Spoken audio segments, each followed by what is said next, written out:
Hello student, आपका बहुत बहुत स्वागत है गुरुजी उत्तराखंडी चैनल में। तो हम आज अपने एमसीक्यू का पहला क्वेश्चन करते हैं। इससे पहले हम 60 क्वेश्चंस आपका कर चुके हैं।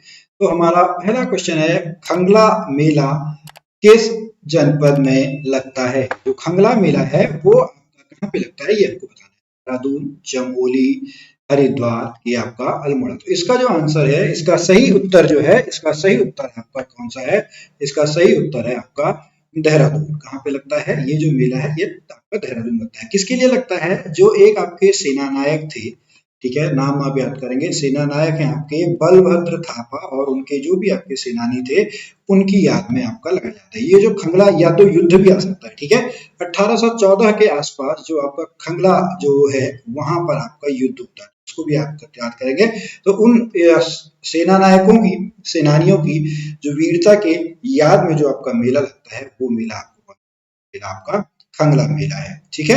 ये आपका ब्रिटिश जो आपका आक्रमण था, ब्रिटिश आक्रमण के विरुद्ध आपका हुआ था। ब्रिटिश आक्रमण को विफल करने के लिए ये आपका युद्ध हुआ था। अगले क्वेश्चन पे जाते हैं, क्वेश्चन नंबर 62। अंग्रेजी के प्रसिद्ध बाल साहित्यकार रस्किन बॉन्ड कौन है? Ruskin bond. एक बार क्वेश्चन ये भी आया कि रस्किन बॉन्ड कहाँ रहते हैं? रस्किन बॉन्ड आपके कहाँ पे रहते हैं? मसूरी में रहते हैं। तो रस्किन बॉन्ड उनकी प्रथम रचना है। तो रस्किन बॉन्ड की प्रथम रचना कौन सी है? रस्किन बॉन्ड की जो पहली रचना है वो आपकी कौन सी है? Room of the roof. कब लिखी इन्होंने? ये आपका लिखी है 1957 में। रूम ऑफ द रूफ जो है वो उन्होंने 1957 में लिखी है। 1934 में इनका जन्म आपका होता है। इनका जन्म कहाँ पे होता है? इनका जन्म आपका हिमाचल प्रदेश में होता है, लेकिन बाद में ये कहाँ रहने आ जाते हैं? बाद में ये आपका मसूरी रहने आ जाते हैं। और इन्हें 2014 में आपका क्या मिला है? 2014 में रस्किन बॉन्ड को आपका जो है वो पद्म भूषण जो पुरस्कार है, वो पद्म भूषण पुरस्कार इनको आपका मिला है। तो इसको आप क्या करेंगे? याद करेंगे। अगले क्वेश्चन पे चलते हैं, question number 63। Doctor Chandi Prasad Bhatt, ठीक है, चंडी प्रसाद भट्ट को पर्यावरण क्षेत्र में पद्म भूषण पुरस्कार मिला, ठीक है। चंडी प्रसाद भट्ट हमारे कौन है? पर्यावरणविद हैं, समाज सेवी हैं, ठीक है, सामाजिक कार्यकर्ता हैं। इनको जो पद्म भूषण जो पुरस्कार मिला है, ये आपका कब मिला है? इनको आपका जो है 2005 में जो है वो पद्म भूषण पुरस्कार मिला है। इनको जो है सुंदरलाल बहुगुणा जी के साथ चिपको आंदोलन जो है, चिपको आंदोलन का इनको प्रणेता माना जाता है। इनका जो जन्म होता है, इनका जन्म आपका कहाँ पे होता है? इनका जन्म आपका चमोली गोपेश्वर में आपका जन्म होता है। इन्होंने आपका एक दसोली ग्राम स्वराज योजना, सॉरी, दसोली ग्राम स्वराज संघ, इसकी इन्होंने स्थापना की थी, ठीक है। चिपको आंदोलन से जुड़े हुए थे। अब यहाँ पर आपको कमेंट में एक क्वेश्चन बताना है, रमन मैग्नेसे क्या है?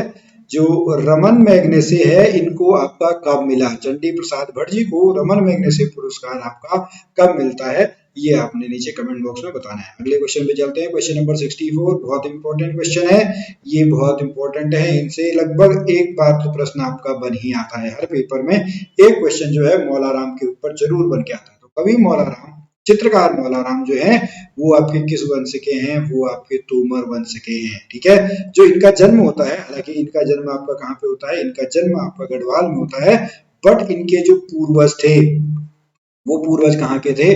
वो पूर्वज आपके दिल्ली के थे। इनके पिता का क्या नाम है? इनके पिता का नाम आपका मंगत राम, क्या है? मंगत राम है। अब आप बताएं कि दिल्ली में एक ऐसा कौन सा शहजादा था जो भागकर उत्तराखंड आया था? उसी के साथ ये जो इनके पूर्वज हैं, इनके जो वंशज हैं, वो यहाँ पर आपके आए हुए थे। इनका जन्म आपका कहाँ पे हुआ? श्रीनगर गढ़वाल में हुआ। एक क्वेश्चन और आता है, जो मौलाराम संग्रहालय है, ठीक है, मौलाराम संग्रहालय कहाँ पर है? मौलाराम संग्रहालय आपका जो है वो कहाँ पे है? श्रीनगर में। मौलाराम जो है उन्होंने कितने राजाओं के साथ काम किया है? 4 राजाओं के साथ काम किया है। जो पवार वंश के आपके राजा थे, उन 4 पवार वंश के राजाओं के साथ इनने काम किया है। कौन कौन है?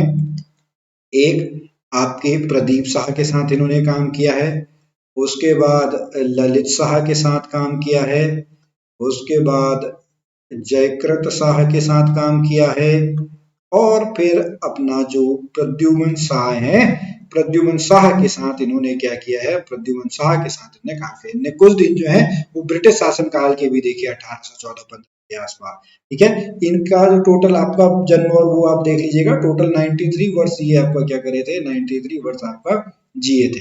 अगले क्वेश्चन पे चलते हैं, क्वेश्चन नंबर 65।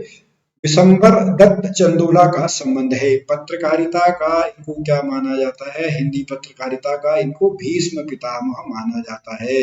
क्या माना जाता है?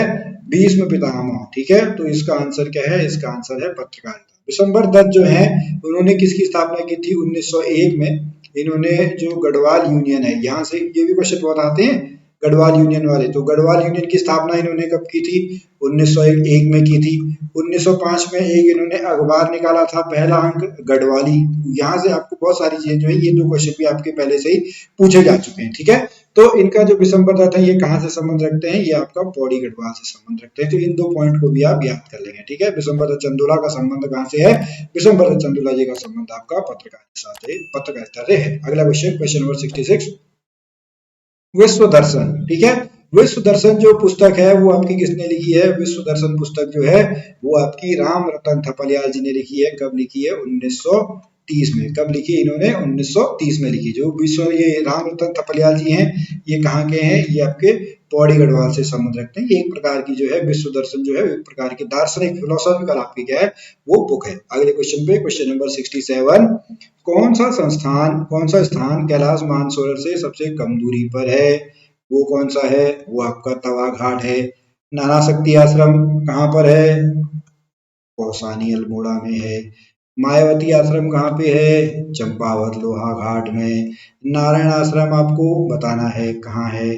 ठीक है, ये सब आपको चीजें पता होंगी। अनाशक्ति आश्रम के बारे में, ठीक है, अनाशक्ति आश्रम में आपने गांधी जी के बारे में पढ़ा होगा, 1929 में आए थे।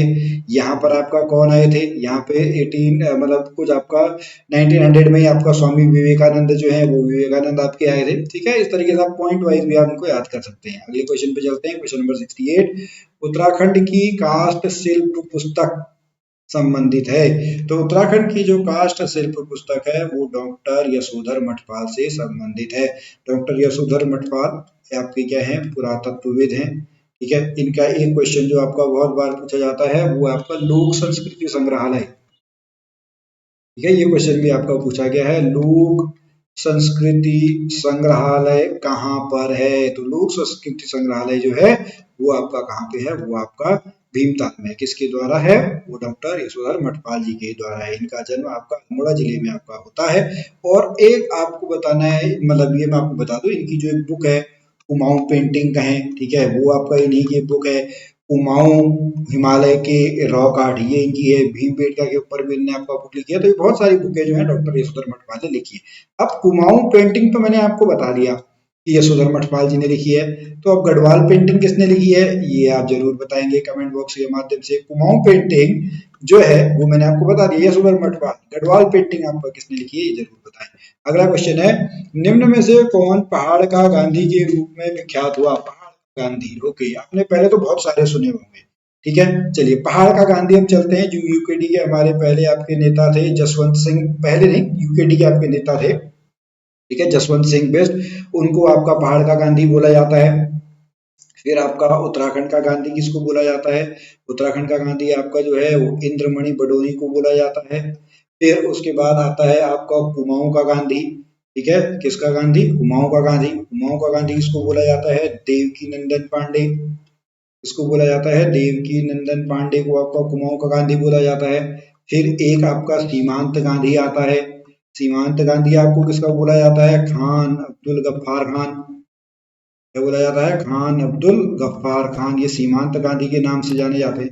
ठीक है, इस तरीके से आपको जो कुछ एक चीजें हैं वो आपको यहाँ पे याद करनी है। क्वेश्चन नंबर 70 पे बढ़ने से पहले मैं आपको बता दूं, अगर आपको डिटेल में इसकी तैयारी करनी है तो आप हमारी एकेडमी से जुड़ सकते हैं, या हमारा जो ऐप है उस ऐप से भी आप जुड़ सकते हैं। हम अगले क्वेश्चन पे चलते हैं, चोरों की गुफा। थोड़ा हिंदी में अगर आप सुनेंगे तो अजीब सा लगेगा, लेकिन अगर आप उसको इंग्लिश में पढ़ेंगे तो आपको बहुत जल्दी आ जाएगा। रॉबर्ट्स केव, अब आपको पता लग गया होगा रॉबर्ट्स केव कहाँ पे है? रॉबर्ट्स केव देहरादून में है।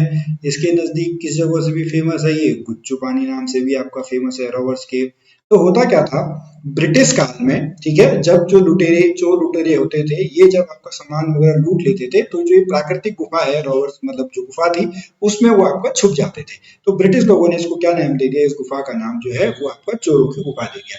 ये जो गुफा है ये प्राकृतिक नदियों के बहाव के कारण आपका बनी है। लगभग 400-500 मीटर जो है ये आपका लंबी गुफा है। इसको एक बार थोड़ा सा एग्जैक्ट आप देख लें कितने मीटर आपकी लंबी है। तो ये प्राकृतिक गुफा है। रॉबर्ट्स केव कहाँ पे है? रॉबर्ट्स केव गुच्चू पानी जो है वो आपका देहरादून में है। ओके, अगले क्वेश्चन पे चलते हैं, क्वेश्चन नंबर 71। इस भाषा साहित्य को प्रोत्साहन देने हेतु जयश्री सम्मान दिया जाता है। तो ये जो है ये आपका जो गढ़वाली भाषा है, गढ़वाली भाषा साहित्य को प्रोत्साहन देने के लिए आपका जयश्री सम्मान दिया जाता है। क्वेश्चन नंबर 72, हरिद्वार में शांति कुंज की स्थापना किसने की?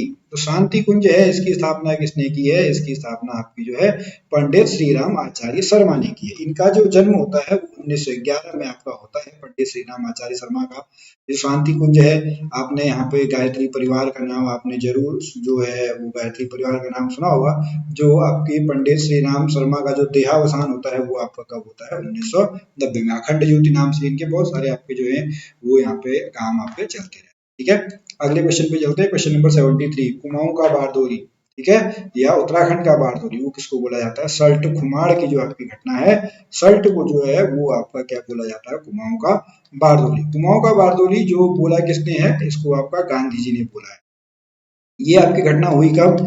ये जब भारत छोड़ो आंदोलन चल रहा था उस टाइम पे 5 सितंबर 1942 को यहाँ पर आपका जो लोग हैं वो आपका बैठे हुए थे शांतिपूर्ण तरीके से, तो अंग्रेजों ने यहाँ पे आपको गोली चला दी थी। तो 5 सितंबर 1942 की ये जो घटना होती है कुमाड़ में, सल्ट में, उसको आपका क्या बोला जाता है? उस जगह को आपका कुमाऊं का बारदोली बोला जाता है। और इस दिवस को किस दिवस के नाम से मनाया जाता है?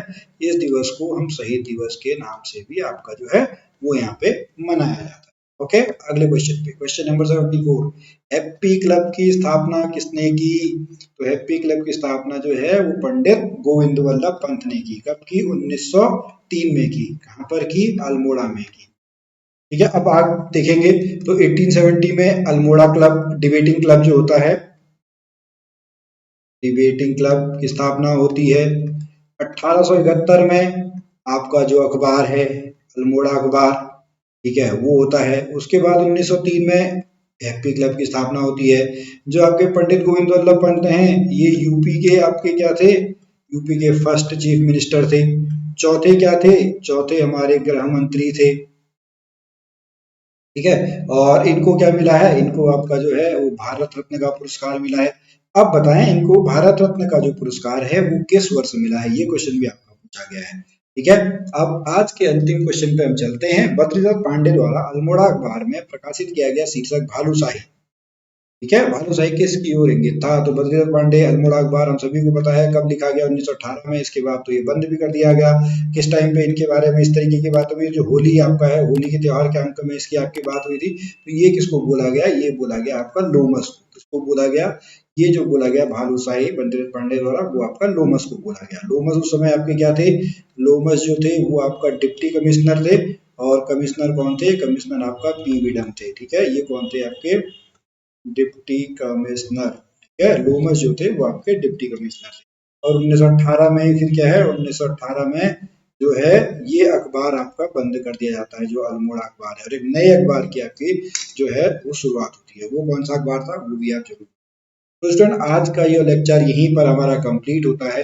अगर आप कांस्टेबल की, एसआई की, फॉरेस्ट गार्ड की, पटवारी लेखपाल आदि इन सभी की युक्त उत्तराखंड ग्रुप सी की आप तैयारी कर रहे हैं तो आप हमसे ऑनलाइन जुड़ सकते हैं हमारी ऐप के माध्यम से, विदासी लर्निंग ऐप, या फिर आप हमारे साथ जो है वो सीधा जुड़ सकते हैं हमारी एकेडमी में, वेदश्री एकेडमी हल्द्वानी।